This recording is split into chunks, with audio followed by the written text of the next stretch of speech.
The problem of other minds is a long-standing philosophical conundrum that explores the question of whether we can truly know the inner experiences of other people. This problem delves into the nature of consciousness, the limits of our knowledge, and the essence of human connection. It touches on various disciplines, including philosophy, psychology, neuroscience, and even artificial intelligence. Understanding this issue requires a journey through the arguments, counter-arguments, and implications that have been discussed for centuries.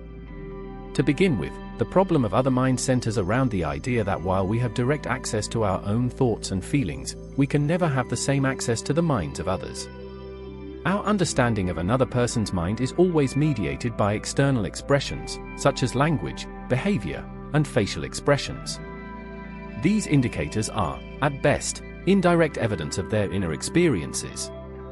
The challenge lies in the fact that these expressions could, in theory, be entirely disconnected from actual experiences. For example, someone might smile while feeling sad, or cry out of joy. This disconnect raises doubts about the reliability of our interpretations of others' inner states. One of the earliest and most influential perspectives on this issue comes from the philosopher René Descartes, who famously declared, "Cogito, ergo sum, I think, therefore I am." Descartes posited that while he could be certain of his own existence and thoughts, he could not be equally certain of the existence or thoughts of others. This led to a form of solipsism, the belief that only one's own mind is sure to exist.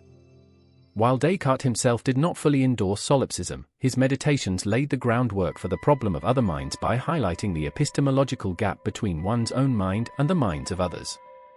Philosophers like John Stuart Mill and Ludwig Wittgenstein further explored this issue.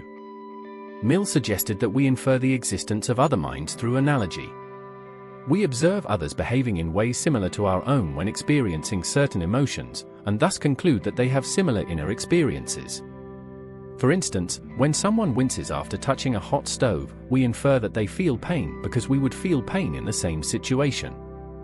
However, this argument from analogy has been criticized for its reliance on a limited sample size, our own experiences, and for assuming that others' minds work in the same way as our own. Wittgenstein approached the problem from a linguistic standpoint.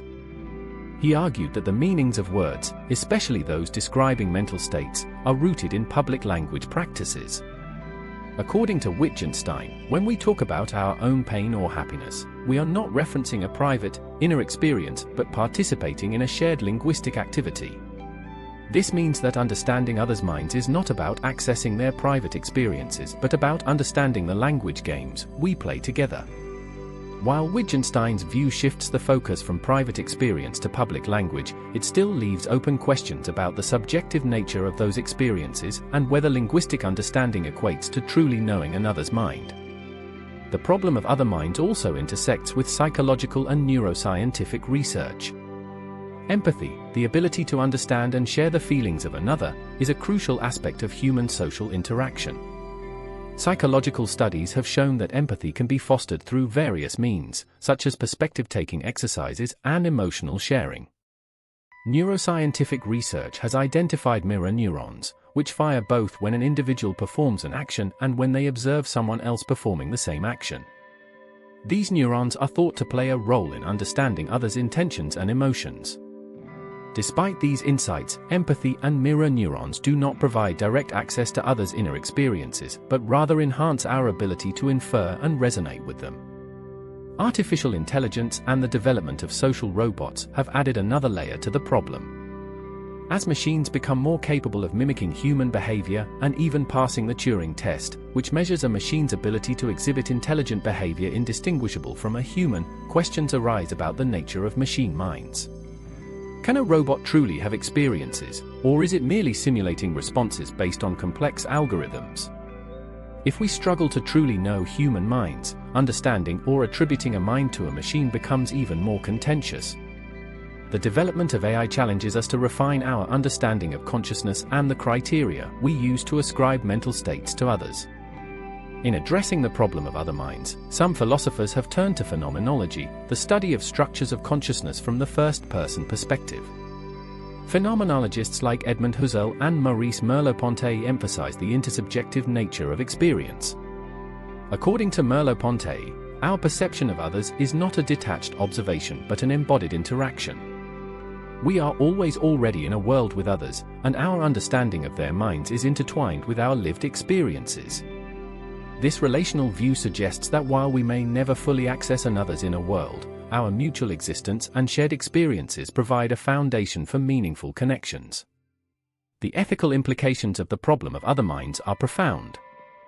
If we cannot truly know others' minds, how do we navigate moral considerations that depend on understanding others' experiences?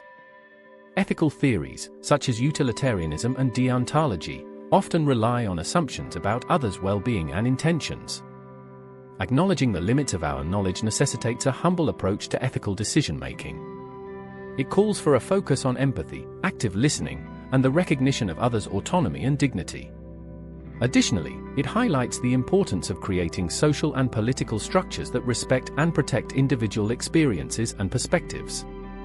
In contemporary philosophy, discussions about the problem of other minds often intersect with issues of identity, diversity, and inclusion. Understanding that our knowledge of others is always partial and mediated can foster greater sensitivity to the complexities of identity. It encourages us to listen to and learn from those with different experiences, acknowledging that their perspectives offer valuable insights into the human condition. This approach can help combat biases and promote a more inclusive and empathetic society. The problem of other minds also has implications for education and communication. In educational settings, recognizing the limits of our knowledge about students' inner experiences can inspire more empathetic and personalized teaching approaches. Educators can strive to create environments where students feel seen and heard, and where their unique perspectives are valued. In communication, being aware of the potential for misunderstanding and misinterpretation can lead to more mindful and effective interactions. It encourages us to clarify intentions, seek feedback, and remain open to others' viewpoints. Despite the challenges posed by the problem of other minds, it also highlights the richness of human experience and the potential for deep connection.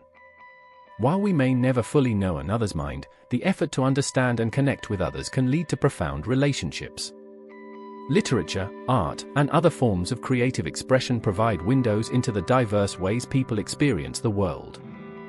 Through these mediums, we can explore the vast landscape of human thought and emotion, finding common ground and celebrating differences.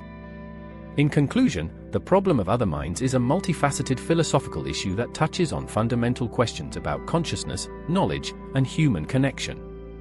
While we may never achieve complete certainty about others' inner experiences, the pursuit of understanding remains a vital and enriching endeavor. It challenges us to refine our empathy, embrace diverse perspectives, and engage in meaningful dialogue. Ultimately, the mystery of other minds underscores the complexity of being human and the enduring quest to bridge the gap between our individual and collective experiences.